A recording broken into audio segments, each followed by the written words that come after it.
The strong classical influence on the architecture of Edinburgh is one indication of how Edinburgh aspired to become an Athens of the North. One of the names most closely associated with the Scottish Enlightenment was David Hume.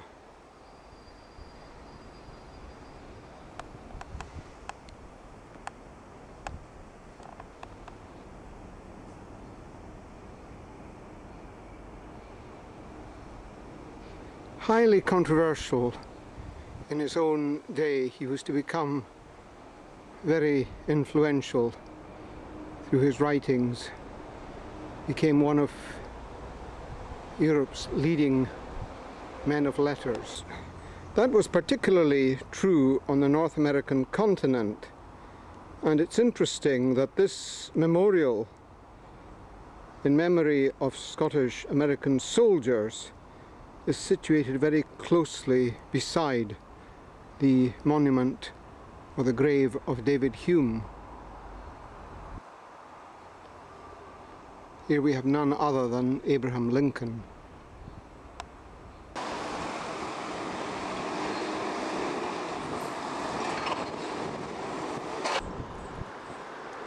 A church which represents well the influence of the Scottish Enlightenment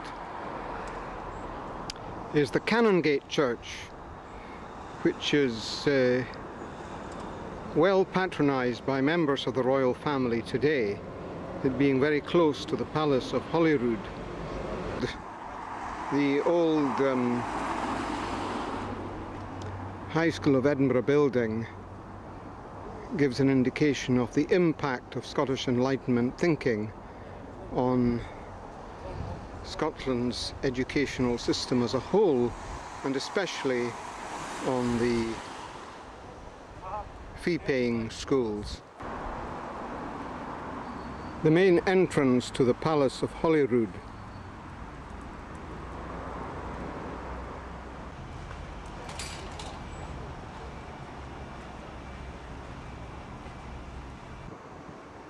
the ruins of the chapel beside the palace itself.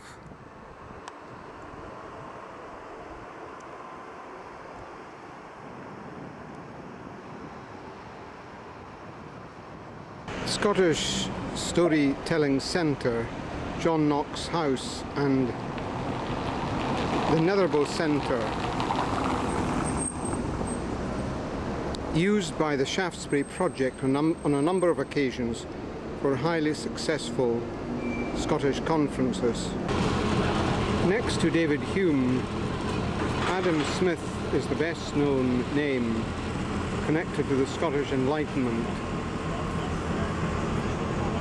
He was for a time Professor of Moral Philosophy at Glasgow University and is best known for a work on economics, The Wealth of Nations.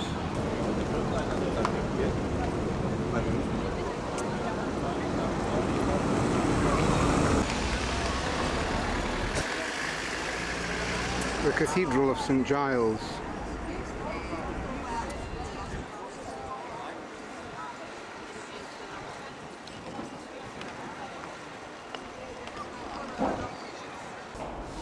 New College, Edinburgh, originally built as a theological college by the Free Church of Scotland.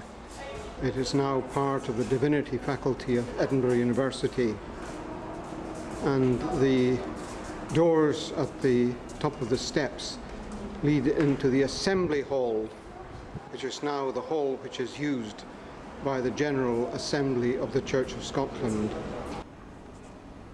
The leader of the Reformation in Scotland was John Knox, who came from Haddington to the east of Edinburgh, and he had close contact with John Calvin. He was one of the main leaders of the Reformation throughout Europe, and his leadership had a profound influence on the Church of Scotland and on the life of the universities as well.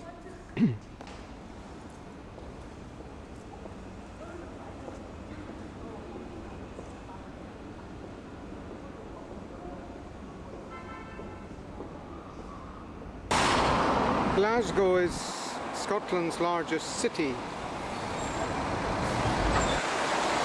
The city is somewhat divided by more modern buildings near the centre, but the site of Glasgow Cathedral takes us to one of the older sites in the city of Glasgow.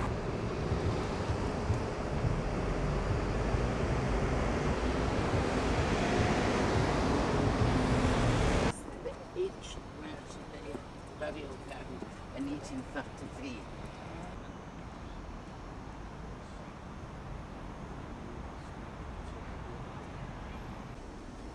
The gates at the entrance to Glasgow Cemetery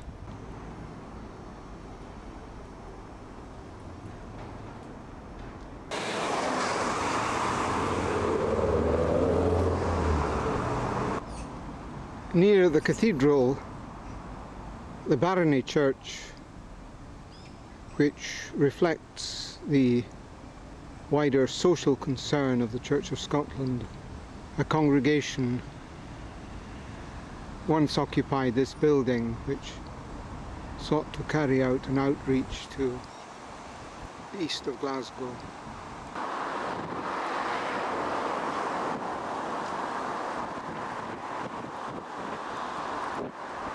St George's Strawn Church, Glasgow, at one time the church of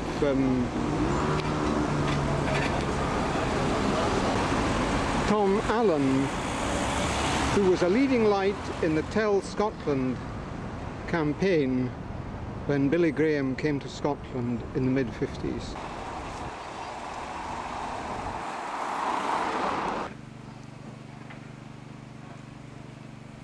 A prominent landmark on the skyline of Glasgow, the tower of Glasgow University. And we associate two important figures with the Scottish Enlightenment connection with Glasgow University. Adam Smith was Professor of Moral Philosophy before he turned his attention to economics. And Francis Hutcheson, sometimes described as the father of the Scottish Enlightenment, also held that chair, the chair of moral philosophy. He had a great influence on David Hume, and along with Anthony Ashley Cooper, the third Earl of Shaftesbury, Hutcheson and Hume and Shaftesbury were considered the three British intuitionists. And in the west of Scotland has a strong association with engineering. The west of Scotland, around the Glasgow area in particular, has produced a great number of technical colleges and so on. And that is one of the reasons why the name Kelvin has such a strong association with this part of Glasgow.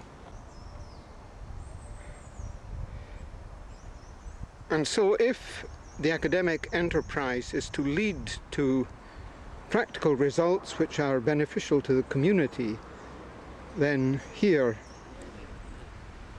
we have a good example of the way in which academic enterprise issues finally in inventions which have greatly benefited mankind. From the time of the Tell Scotland movement, church attendance has declined drastically.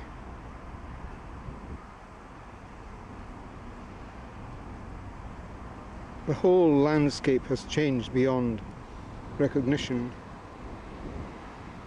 And in the 21st century, facing a totally new situation,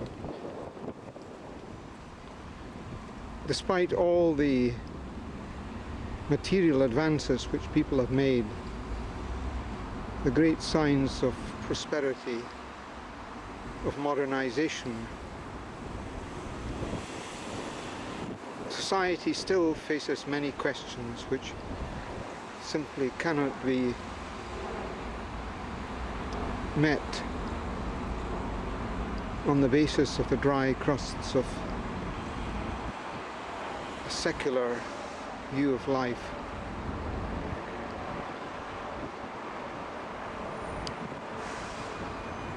Some have expressed the view that we need a second such mission, which recognizes that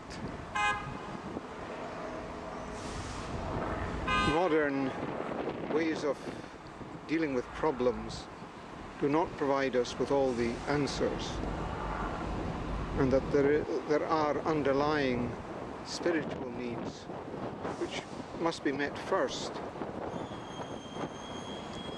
if we are to truly address problems and the challenges which face us at the present time.